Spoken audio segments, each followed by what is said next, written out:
घाटनांद्रा येथे डॉक्टर बाबासाहेब आंबेडकर महापरिनिर्वाण दिनाच्या अनुषंगाने व्याख्यान आयोजित करण्यात आलं। यावेळी व्याख्याता सुषमा अंधारे यांनी प्रबोधन केलं। हा विजन 2020 चा जो खेळ आहे, यासाठी गरज असेल ज्या बुद्ध आणि बाबासाहेबांनी घालून दिलेल्या जे काही धम्माच्या काही आचारसंहिता आहेत, अष्टशील आहे, दशपारमिता आहे किंवा 22 प्रतिज्ञा आहेत, त्या सगळ्यांचं पालन करण्याची आपण किती पालन करतो? पांढरी साडी, पांढऱ्या माळा, पांढरे दोरे, जरा काय झालं की बुद्धं नमामि, धम्मं नमामि, संघं नमामि, आणि त्याच्या पुढे काय? बुद्धं नमामि, धम्मं नमामि, संघं नमामि म्हणजे नेमकं काय याचा अर्थ तर आम्हाला कळला पाहिजे ना। बुद्धं नमामि सगळ्यात आधी कोण म्हणाला असेल? काय बुद्धच बुद्धाला म्हणाले असतील का बुद्धं नमामि? बुद्धं नमामि म्हणजे काय? मी बुद्धाला अनुसरतो। बुद्धाला अनुसरतो म्हणजे कुणाला अनुसरतो? मी बुद्धीला अनुसरतो, मी प्रज्ञेला अनुसरतो, मी विजडमला अनुसरतो, मी कार्यकारण भावाला अनुसरतो, मी शहाणपणा स्वीकारतो, मी वैज्ञानिक दृष्टिकोन स्वीकारतो, मी प्रतिसंयुत्पत्ती वाद स्वीकारतो, मी प्रत्येक गोष्ट का घडली, कशी घडली याच्या मुळाशी जाण्याचा प्रयत्न करतो। म्हणजे बुद्धं शरणं गच्छामि, एवढा मोठा अर्थ आहे। इतकं साधं सोपं नाही।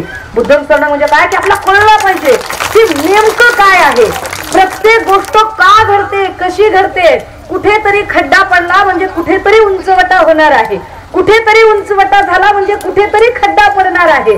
हे सृष्टीचं अव्याहत चक्र आहे। चक्रच का बरं आपण स्वीकारायचं? किती बायकांना कळतं बरं की आपण चक्र का बरं झेंड्यावर लावतो किंवा घरावर चक्र का काढतो? चक्र कशासाठी असतं, का चक्र काढलं? अशोक चक्र असतं एवढं माहिती आहे। कार्यक्रमाच्या अध्यक्षस्थानी विजय साळवे उपस्थित होते।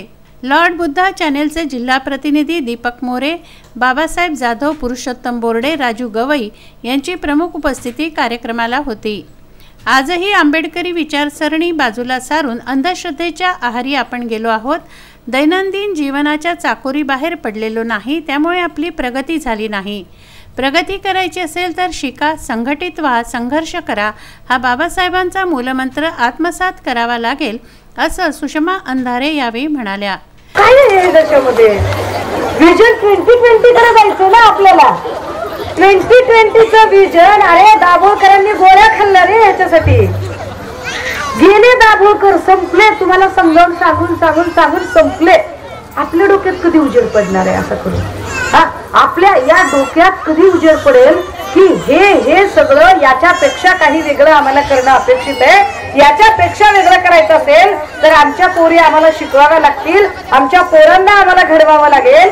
आमच्या पोरांना आणि पोरींना जो ज्योतिबांनी, सावित्रीमाईंनी, बाबासाहेबांनी जो वसाहती वारसा दिलेला आहे, तो वसाहती वारसा आमच्या लेकरांपर्यंत पोहोचला पाहिजे। यासाठी आम्हाला प्रयत्न करावे लागतील। आमचे ते प्रयत्न काय चाललेत नाही। त्यांनी नागरिकत्व सुधारणा कायदा हा केवळ मुस्लिमांच्या विरोधात नसून येथील भटक्या विमुक्त जमातीतील वंचित घटकांना देखील या कायद्याचा फटका बसणार असल्याचं सांगत, सदर कायद्याला सर्व समाजातून विरोध होणं आवश्यक असल्याचं मत अंधारे यांनी व्यक्त केलं। कार्यक्रमाला मोठ्या संख्येनं समाज बांधवांची उपस्थिती होती। प्रशांत खंडारे, विदर्भ न्यूज, बुलढाणा।